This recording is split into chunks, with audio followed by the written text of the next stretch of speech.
Hello, c'est HR, votre chroniqueur. Alors vous avez vu, j'ai mis un casquette, donc naturellement, aujourd'hui c'est From Asia. Plus précisément, je vais vous parler d'une série qui a 2 saisons. Série qui est actuellement sur Disney+, qui a pour titre Gannibal. C'est une série 100% japonaise. Ayant eu quelques jours de vacances, on va pas se mentir, j'ai tout simplement enchaîné les 2 saisons à la suite. Et j'ai décidé de vous en faire mon retour aujourd'hui. Mais avant cela, n'oubliez pas, si vous n'êtes pas abonné, pensez à le faire, pensez à la petite cloche pour les notifs et surtout pensez à me mettre en commentaire tout simplement ce que vous avez pu penser de cette série Gannibal. Let's go! Alors, pour la petite histoire, avant d'aller plus loin sur mon retour sur cette série Gannibal qui a 2 saisons, je tiens à vous préciser que c'est une série japonaise, certes, thriller, horreur folklorique, mais en fait, c'est l'adaptation du manga du même nom, créé par Nasaki Ninomiya. Ce manga, initialement, mêle des éléments surnaturels, de mystère, de l'horreur, de l'enquête policière et surtout de l'horreur psychologique. Et justement, tout ceci, nous le retrouvons dans cette série Gannibal qui a pour point de départ l'histoire suivante.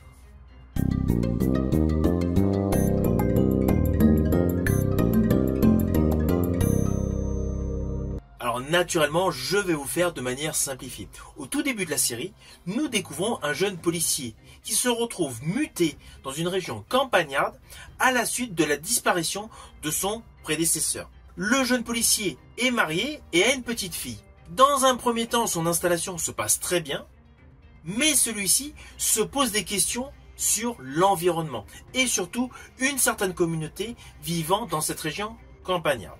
Et là, assez rapidement, il découvre un corps mystérieux. Alors, ne vous inquiétez pas, je n'irai pas plus loin sur la ligne scénaristique, mais voilà, c'est assez fouillis, l'histoire est très dense, et il y a pléthore d'arcs narratifs qui vont se développer au fur et à mesure des 2 saisons de l'histoire. Naturellement, dans ce qui suit, je vais vous dire ce que j'ai pensé de la saison 1, puis de la saison 2, mais sans vous spoiler. Je resterai toujours de manière assez neutre. Mais sachez une chose, je vous le dis d'entrée de jeu, j'ai apprécié cette série. C'est une série japonaise totalement innovante. Surtout dans la constitution de ses épisodes. Mais tout d'abord, mon retour sur la saison 1.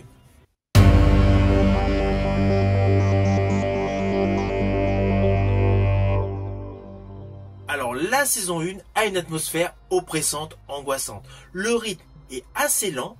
Et nous avons principalement l'installation des différents protagonistes importants. Là, il y a un atout supplémentaire qui est dévoilé très rapidement. Ce sont les antécédents violents du jeune policier. Ceci dit, ne vous attendez pas dans cette saison à des jumpscares. Là, nous sommes radicalement dans un univers ultra soigné. Un village isolé, l'esthétique qui semble être hors du temps, avec beaucoup de jeux d'ombre et de lumière. Ce qui renforce naturellement la sensation d'étrangeté. Il y a des mystères bien distillés, des flashbacks et surtout des temporalités imbriquées. Ne vous attendez pas à des révélations à chaque épisode. La trame de fond est psychologique et le personnage principal, Daigo Agawa, porte des traumatismes. Cela joue naturellement sur sa personnalité. Alors personnellement, j'ai adoré l'ambiance avec le village de Koge, ses forêts et surtout sa communauté énigmatique. Le mélange entre thriller et horreur fonctionne parfaitement et la mise en scène est esthétique. La photographie est sublime et la composition des plans et des séquences présente des moments marquants.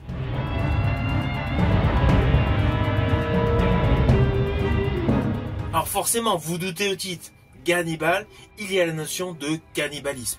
Et justement, dans cette série, c'est utilisé de manière innovante, car c'est lié à des rituels, à l'isolement d'une communauté qui a certaines croyances. Et le fait d'avoir injecté au cœur de ce monde isolé un policier venu de la grande ville apporte une certaine dualité.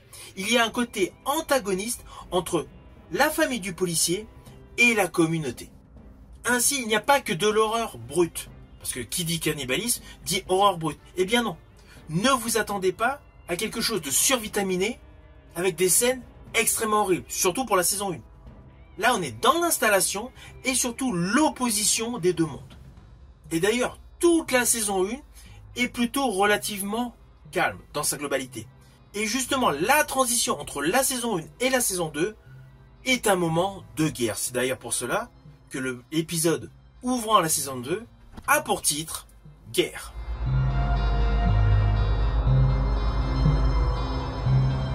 Alors, la saison 2 est radicalement antagoniste à la première saison. La première saison était essentiellement centrée sur l'installation des protagonistes, la présentation du village bizarre et surtout, à quelques moments clés, l'apparition d'un individu assez grand, très maigre, avec des cheveux blancs, qui assurait quelques scènes horrifiques.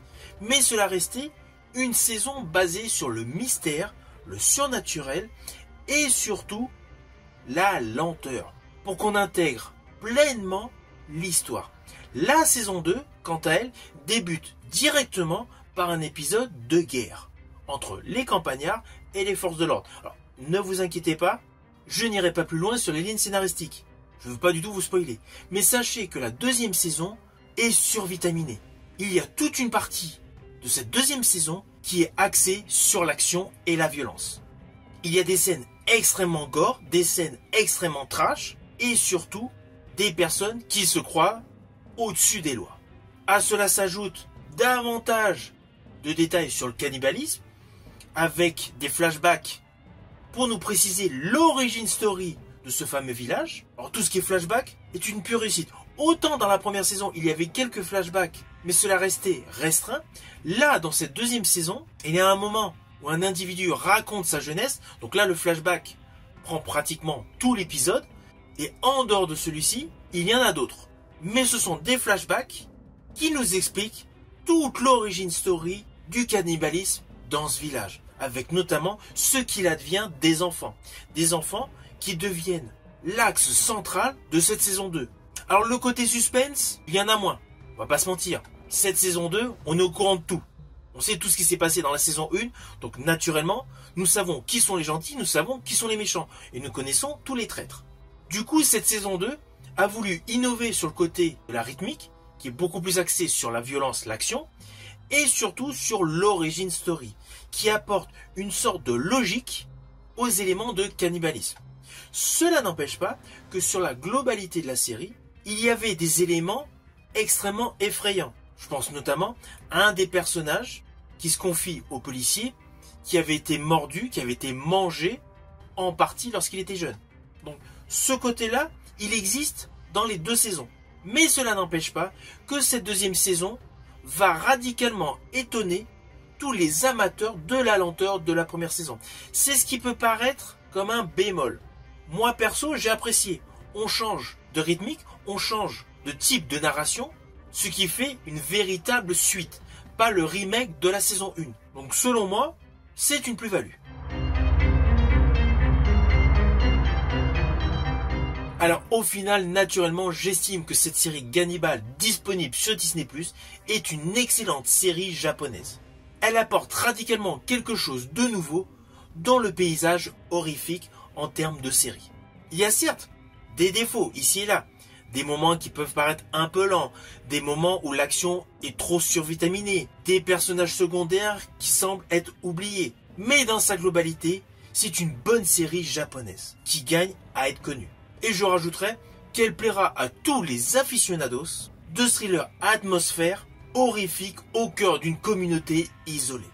Dans sa globalité, je conseille à tous les amateurs du genre tout simplement de regarder cette série.